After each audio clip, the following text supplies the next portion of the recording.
A block of mass m takes time t to slides down on a smooth inclined plane. m मास का block नीचे slide कर रहा है, theta angle है, h height है, initial speed 0 है, नीचे आने में टाइम लगता है t, right. If the same block slides down on a rough incline plane, अगर same block rough incline plane पे स्लाइड करता है सेम हाइट से, सेम एंगल से, same angle of inclination and same height, takes time n times.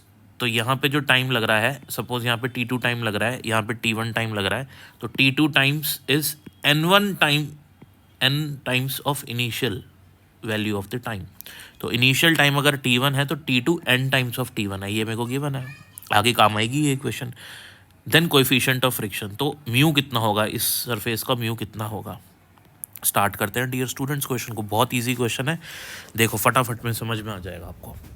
तो यहाँ पे हम लिखेंगे साइन थीटा. सबसे पहले मेरे को यहाँ से यहाँ आने में टाइम कितना है, t1 माना मैंने, मेरे को ये t1 निकालना है.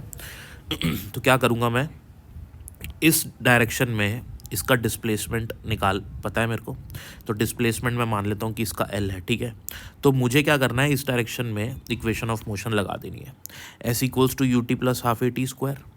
इनिशियल स्पीड है 0, यू टी हट गया यहाँ से, हाफ ए टी स्क्वायर बचा. इसको क्या लिख सकता हूँ, t इक्वल्स टू क्या लिख सकते हैं हम, √2s/a. s क्या है, मेरा डिस्प्लेसमेंट जो कि यहाँ से यहाँ तक है. वो निकालने के लिए क्या करूँगा, साइन थीटा लगा देता हूँ. साइन थीटा हो जाएगा परपेंडिकुलर अपॉन हाइपोटेन्यूज, ठीक है. यहाँ से l की वैल्यू क्या आ जाएगी, h अपॉन साइन थीटा. बिल्कुल क्लियर, कोई दिक्कत नहीं. अब मेरे पास डिस्प्लेसमेंट आ चुका है, ये मेरा पूरा डिस्प्लेसमेंट है l. तो ये जो s आ रहा है इसकी जगह मैं h upon sine theta substitute करूँगा. अच्छा, अगर डिस्प्लेसमेंट इस डायरेक्शन में ले रहा हूँ डियर स्टूडेंट्स, तो मेरे को एक्सेलरेशन भी इसी डायरेक्शन का लेना है. और इस डायरेक्शन में क्योंकि नीचे की तरफ होता है g, ये एंगल बनेगा थीटा, इधर आएगा g कॉस थीटा, तो इधर आएगा g साइन थीटा. तो यहाँ पे एक्सेलरेशन की जगह आ जाएगा g साइन थीटा मेरे पास. और जो s है मेरे पास डिस्प्लेसमेंट, वो मैंने यहाँ पे s की जगह l सब्सटीट्यूट कर दिया, मैंने l सब्सटीट्यूट किया, ठीक है.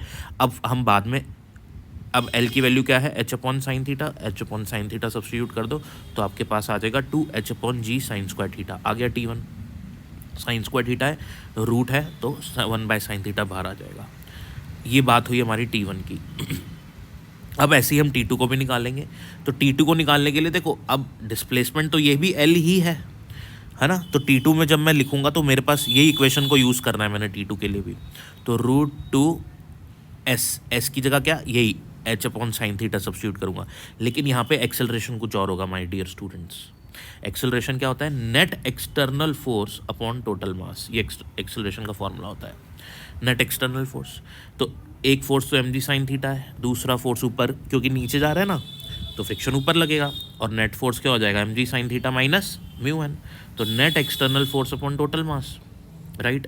अच्छा, म्यू एन की जगह क्या लिख सकते हैं बेटा, यहाँ पे आ जाएगी अपने पास, यहाँ पे आ जाएगा mg, यहाँ पे आ जाएगा mg कॉस थीटा, और इधर आ जाएगा n. तो n की जगह लिख सकते हैं mg कॉस थीटा. तो ये हो जाएगा mu N mg sine theta, हमने लिख दिया. अब m कैंसिल हो जाएगा, हमारे पास क्या बचेगा, एक्सेलरेशन आ जाएगा g into sine theta minus mu cos theta.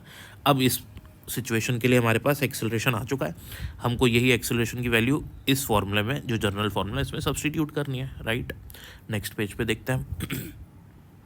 तो हमने ये इस फॉर्मूले में वैल्यू सब्स्टिट्यूट कर दी हमने, कोई दिक्कत नहीं है, जस्ट वैल्यू सब्स्टिट्यूट करिए.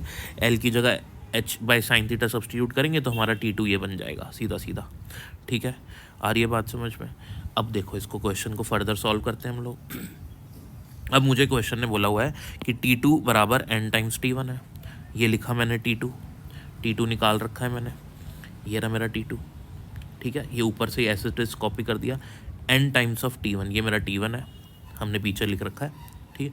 अब इसको हमको सॉल्व करना है, राइट. अब हमारा क्वेश्चन हो जाएगा, देखो √2h दोनों तरफ न्यूमरेटर में कैंसिल हो जाएगा, √g दोनों तरफ डिनोमिनेटर में कैंसिल हो जाएगा. बचेगा क्या यहाँ पे, n अपॉन साइन थीटा. यहाँ पे क्या बचेगा, √under root sine theta into sine theta minus mu cos theta, ये बचेगा मेरे पास. दोनों तरफ का स्क्वायर कर दो, इधर भी स्क्वायर हो गया, इधर रूट हट जाएगा, ठीक है. अब क्या करो, अंदर मल्टीप्लाई कर दो साइन थीटा को, तो ये हो जाएगा sign square theta minus mu sine theta cos theta, ठीक है, मल्टीप्लाई कर दिया। अब क्रॉस मल्टीप्लिकेशन कर दो। क्रॉस मल्टीप्लिकेशन करेंगे तो ये N square sine square theta और N square mu sine theta cos theta आ जाएगा। ठीक है, तो N square sine square theta यहाँ पे लिख दिया हमने, और उसके बाद हमने वैल्यू लिख दी इसकी N square sine square theta, फिर उसके बाद एन स्क्वायर को इससे मल्टीप्लाई कर दिया, ये आ गया हमारे पास, और साइन स्क्वायर थीटा यहाँ एस स्क्वायर थीटा मैंने डायरेक्ट शॉर्ट में लिख दिया इसको। ठीक है, अब इन दोनों इक्वेशंस में एन स्क्वायर कॉमन आ रहा है, एन स्क्वायर को बाहर ले लो, sine square theta minus mu sine theta cos theta, और ये साइन स्क्वायर थीटा। अब पूरी इक्वेशन को साइन स्क्वायर थीटा से डिवाइड कर दो, लेफ्ट साइड पे भी राइट साइड पे भी। तो साइन स्क्वायर थीटा से डिवाइड, साइन स्क्वायर थीटा से डिवाइड, साइन स्क्वायर थीटा से डिवाइड, तो ये तो 1 हो जाएगा, यहाँ पे भी 1 आ जाएगा, और ये साइन और एक साइन कैंसिल हो जाएगा, तो बचेगा क्या यहाँ पे, कॉस अपॉन साइन। ठीक है, तो कॉस अपॉन साइन हमारे पास हो जाएगा कॉट, इधर भी 1 आ जाएगा, इधर भी 1 आ जाएगा, तो यहाँ 1 1 लिख दिया मैंने, और ये कॉस बाय साइन हो जाएगा कॉट। आ रही है बात समझ में? अब कॉट को लिख सकते हैं 1/10, तो मैंने यहाँ पे लिख दिया इसको 1/10। अब मुझे म्यू निकालना है, म्यू के लिए इक्वेशन को सॉल्व करेंगे and you will get your answer. This will be the final result. Thank you for watching.